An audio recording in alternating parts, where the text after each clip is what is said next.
اور رکھنے کی اچھی طرح کوشش کیجیے گا. میں اسلام پڑھنے کی دعوت دیتا ہوں. بہت سے لوگ کہتے ہیں کہ حضور صلی اللہ علیہ وسلم نے حضرت عائشہ صدیقہ سے نکاح کیا. دیکھو پہلے نکاح کی بات ہے تو پیغمبر نے بیوہ سے نکاح کیا تاکہ میری امت کے لیے بیواؤں سے نکاح کرنا سنت ہو جائے.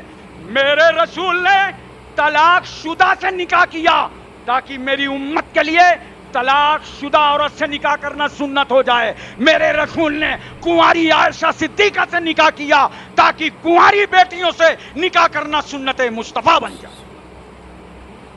بہت سارے لوگ کہتے ہیں عمر کم تھی نکاح کے وقت. بالکل کم تھی، لیکن جب رخصتی ہوئی ہے نا تو اس وقت عمر مکمل تھی. اور ایک بات اور سنو، جب اس عمر کم ہوتی ہے تو ذہن بہت اچھا ہوتا ہے، دماغ بہت اچھا کام کرتا ہے. جو عمر کم ہوتی ہے اور عمر زیادہ ہوتی ہے دماغ ویسا کام نہیں کرتا. حضرت عائشہ صدیقہ رضی اللہ تعالی عنہا کی عمر اور ازواج کے مطابق کم تھی، مگر دیکھو تو کم عمری کی وجہ سے انہوں نے جو حدیثیں روایت کی تو 2210 حدیثیں روایت فرمائی. ذرا توجہ کیجئے اور اپنے ذہن پہ اس بات کو اتارنے کی کوشش کیجئے. تو یہ عورتیں مدینے کی چھتوں پر خوشیاں منا رہی تھی، ترانہ پڑھ رہی تھی. کیوں؟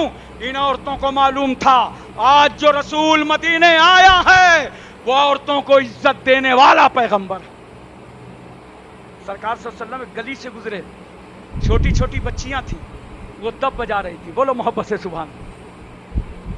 میں نے آج ایک صاحب سے پوچھا تھا ہوٹل میں کہ ادھر حیدرآباد علاقے میں اکثر و بیشتر دیکھو دف کا ماحول ہے، ہمارے اتر پردیش میں دف کا ماحول نہیں ہے. تو ایک صاحب نے بتایا کہ یہاں کچھ خاندان عرب سے آئے تھے اور ان کی نسلیں بھی ہیں جس کی وجہ سے وہ آج بھی دف کا ماحول ہے. یہ تاریخی بات بتائی، واللہ عالم بالصواب. بہرحال میں ایک بات عرض کرنا چاہتا ہوں، بچیاں دف بجا رہی تھیں اور خوشی منا رہی تھی. سرکار نکلے، پیغمبر نے پوچھا بچیوں کیا تم اللہ کے نبی سے محبت کرتی ہو؟ بچیوں نے کہا ہاں یا رسول اللہ. سرکار فرماتے ہیں اللہ کا پیغمبر تم سے بھی پیار کرتا ہے. نبی کریم صلی اللہ علیہ وسلم فرماتے ہیں بچیوں ایک بات بتاؤ تم اتنا خوش کیوں ہو؟ توجہ چاہتا ہوں اہل حیدرآباد کی، ان چینلوں کے ذریعے سے جہاں جہاں لوگ سن رہے ہوں میں سب کی توجہ چاہتا ہوں. بچیوں سے رسول پوچھتے تم خوش کیوں ہو؟ بچیوں نے کہا تھا یا رسول اللہ ہم خوش اس لیے ہیں کہ ہمیں آخری نبی کا پڑوس مل گیا ہے. سرکار ہم سب بچیاں آپ کی پڑوسی بن گئی. کیوں؟ یہ بچیوں کو پڑوس ہونے پر کیوں فخر تھا، کیوں خوشی تھی؟ اللہ اکبر. ان بچیوں کو معلوم تھا کہ یہ مقدس مکرم نبی آیا ہے جس نبی کی آمد سے پہلے بچیوں کو زندہ دفن کر دیا جاتا تھا. ایک شخص پیغمبر کی بارگاہ میں آ کے کہتا ہے یا رسول اللہ زمانے جہالت کی ایک بات ہے، مجھ سے ایک گناہ ہو گیا تھا، کیا میرا اللہ مجھے معاف کر دے گا؟ عرب کے لوگ بچی کو پیدا ہوتے ہی زندہ دفن کر دیتے تھے. تو ایک دن میں نے بھی اپنی بچی کو گود میں لیا اور آبادی سے باہر نکلا. بچی گود میں کھیل رہی تھی، مسکرا رہی تھی، بابا جان کہہ رہی تھی. لے گیا میں، اطمینان سے بیٹھایا بیٹی کو اور میں نے ایک قبر کھودنا شروع کی. وہ مٹی میرے پیروں میں لگتی تھی، وہ ننھی منی ہاتھوں سے ہتھیلیوں سے جھاڑتی تھی اور پیار کرتی تھی، لپٹ جاتی تھی، محبت کرتی تھی. اس کے بعد میں نے گڑھا تیار کر لیا، بیٹی کو گود میں اٹھایا. وہ خوش ہو رہی تھی کہ باپ لوریاں دے رہا ہے، باپ کھلا رہا ہے، مگر اتنے میں نے یا رسول اللہ اس بیٹی کو قبر میں زندہ اتار دیا. وہ چلاتی رہی یا ابت ماذا تفعل، اے میرے باپ جان یہ کیا کر رہے ہو؟ میں نے بچی کی ایک نہ سنی اور پتھر ڈال ڈال کر اس کی قبر پاٹ دی تھی. حضرات آج یہ بچیاں نبی جب مدینے پہنچے تو اس لیے خوش ہو رہی تھی کہ آپ سماج کی کوئی بچی زندہ دفن نہ ہونے پائے گی، سرکار آ گئے.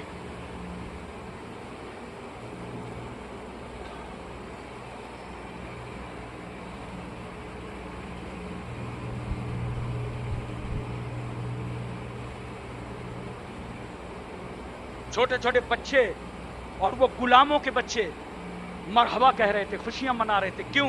ان کو معلوم تھا کہ باپ دادا کی زندگی غلامی میں گزری ہے، اب آزادی دلانے والا رسول آ گیا ہے. یہ وہی رسول ہے جب مکے میں پیدا ہوا تو صہیبہ کے ہاتھوں میں جو بیڑیاں اور ہتکڑیاں ہاتھوں اور پیروں میں پڑی تھیں ان کو اس رسول نے توڑ دیا. اب کوئی غلامی کی زندگی نہ گزارے گا. سرکار آ گئے ہیں, ہر بچہ آزاد ہو جائے. محترم سامعین کرام, ایک بات اور میں آپ سے پوچھتا ہوں. سرکار صلی اللہ علیہ وسلم جب مدینے میں ایک اسلامی ریاست قائم کر لیتے ہیں, اس کے بعد وہ وقت آتا ہے کہ اسلام طاقت میں آ جاتا ہے, اور سرکار صلی اللہ علیہ وسلم 10,000 صحابہ کے ساتھ مدینے سے مکہ واپس تشریف لائے فاتحانہ شان سے. جب آگے بڑھے تو آبادیوں کے لوگ ملے, پوچھا سرکار سے کہاں جا رہے ہیں؟ سرکار فرماتے ہیں میں مکے جا رہا ہوں. کہا یا رسول اللہ ہم بھی چلیں گے. وہ تعداد 12,000 کی ہو گئی, اور جب مکے شریف کے قریب یہ قافلہ پہنچا تو سرکار نے فرمایا میرے ساتھیوں قافلہ روک دو. اور سنو, روکنے کے بعد نبی نے کیا فرمایا؟ یہ حکیمانہ انداز سنو, یہ حکمت کتنی بڑی ہوتی ہے. پیغمبر فرماتے ہیں پورے میدان میں چولہے جلا دو, اپنا اپنا کھانا الگ الگ بنا لو. پورے میدان میں آگ جل گئی. حضرت عباس کو معلوم ہوا کہ سرکار آ رہے ہیں. ابو سفیان بھی ساتھ میں آئے, اور آنے کے بعد سرکار سے ملاقات کیا تو اللہ کے رسول فرماتے ہیں چچا ایسا کرو, ابو سفیان کو یہ سامنے والی پہاڑی میں لے جاؤ اور کھڑے کر کے آج محمد کا لشکر دکھا دو. اللہ اکبر کبیرہ. دیکھا وہاں سے, اس کے بعد واپس آئے. پورا مکہ سہما ہوا تھا. گھبرانا مت ہندوستانیوں, جب مسلمان طاقت میں ہوتا ہے تو بدلہ لینا نہیں جانتا, معاف کرنا جانتا. دیکھو نبی کریم صلی اللہ علیہ وسلم طاقت میں ہے. 12,000 کا لشکر میرے پیغمبر کے ساتھ. پورے مکے والوں کی ہوائیاں بگڑی ہیں. وہی رسول آئے ہیں جن کو گالیاں دیا تھا, مجنون پاگل کہا تھا, پتھر برسائے تھے. آج خیریت نہیں ہے, سہمے ہوئے ہیں, ڈرے ہوئے ہیں. میرے رسول نکلتے ہیں. پیغمبر نے مکے والوں کے چہرے دیکھے, وہ سمجھ رہے تھے آج انتقام دیا جائے گا. نبی نے ان کی صورت دیکھا, پوچھا یہ بتاؤ محمد صلی اللہ علیہ وسلم سے کیا امیدیں رکھتے ہو؟ اہل مکہ نے کہا یا رسول اللہ آپ سے تو شفقت اور رحمت کی امیدیں. میرے پیغمبر اعلان فرماتے ہیں سنو, جو حرم میں داخل ہو جائے اس کو امان, جو ہتھیار کھول دے اس کو امان, جو دروازہ بند کر لے اس کو امان. وہاں پر حضرت عباس کھڑے تھے. کہا یا رسول اللہ یہ ابو سفیان کھڑے ہیں, یہ تھوڑا فخریہ آدمی ہیں, ان کے لیے کوئی امتیازی اعلان فرما دیجئے. رسول صلی اللہ علیہ وسلم مارے محبت کے کیا فرماتے ہیں؟ جو ابو سفیان کے گھر میں داخل ہو جائے اس کو بھی امان. اللہ اکبر کبیرہ. اس کے بعد میرے پیغمبر صلی اللہ علیہ وسلم نے عام معافی کا اعلان کر دیا. گالیاں دینے والوں نبی اب تمہیں دعائیں دیں گے, ظلم ڈھانے والوں تمہارے ساتھ مصطفیٰ انصاف کریں گے. سب کو معاف فرما دیا. یہ ہے اسلام, یاد رکھنا. اور یہ اسلام کے ماننے والے اسی سبق پر عمل کرتے ہیں. جب طاقت میں ہوتے ہیں تو سب سے بڑا طاقتور وہی ہے جو کمزوروں کو معاف کر دیتا ہے. اب ایک بات اور سنیے, ایک بڑا مسئلہ تھا مکے کی زمین پر.